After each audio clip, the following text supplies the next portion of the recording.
Hi, once again we find ourselves at Kemble Station, but this time we're on the platform, sheltering from the weather, not sort of basking in the sunshine of the Memorial Garden. The purpose of being here is just once again to meet up physically, trying to keep us separate from each other as we can. And the purpose of this little video is to review some of the images that the Wilson's Art Collective sent through to us in the last couple of days after they took the foil blankets and went out and painted on them. So I'm going to pass over to Emily now, and yes, there's one of the images. This is one of the images that we chose, created by Ross, which actually we didn't know who was choosing what, but Ali and I have both chosen the same image. So we'll tell you why we've chosen it, probably most likely for quite different reasons. I really like this is because it just completely demonstrates how we're all so different and how it is such a personal approach to a brief, which is what we talked about. We talked about survival and feelings and how we demonstrate that.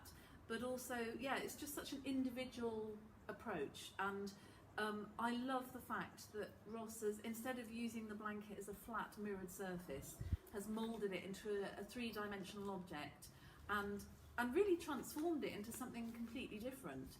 And I really like the colour that Ross has chosen. For me, this blue is sort of exuding power and fortitude and strength. It's a very strong colour. And so yeah, I really like the surprise of finding a 3D object. I don't know what you thought, Ali. Yeah, I think I was drawn to it again also for the sculptural qualities, because it's very jagged, it's got spherical qualities, it's just totally alien from blanket, from which it started. Again, I was drawn to the colour. I just thought that the blue was very different. It's a bold choice, and it's quite spectacular the way it contrasts with the silver, but you get slight reflections on the flat bit around the base. I don't know if I can show, around the base of the blanket where it hasn't been scrunched.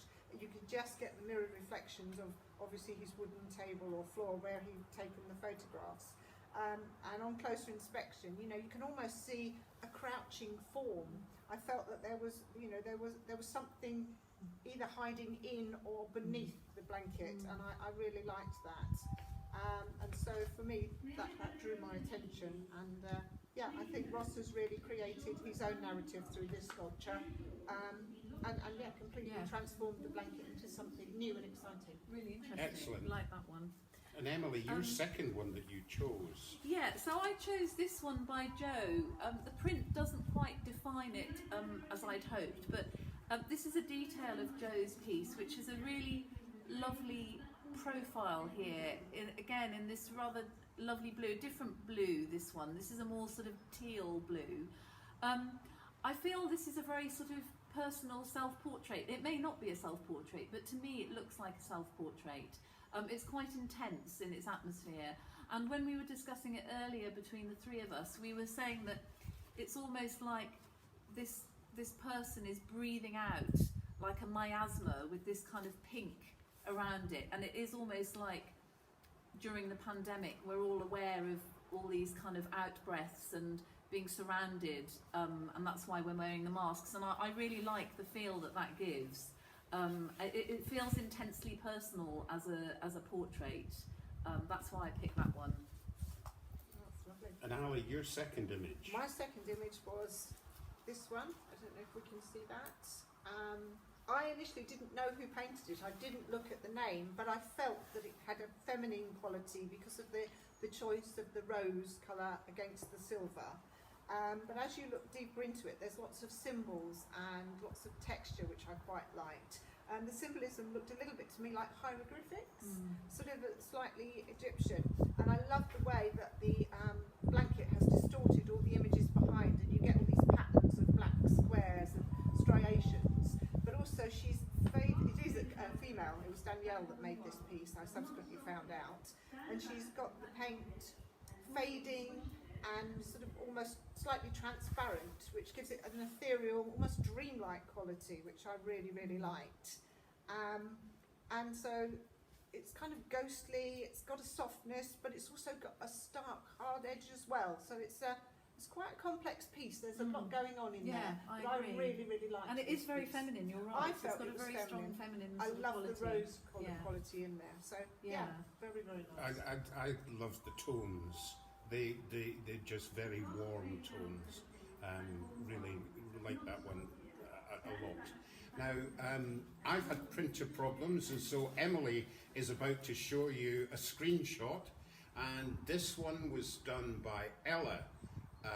And the reason I've chosen that one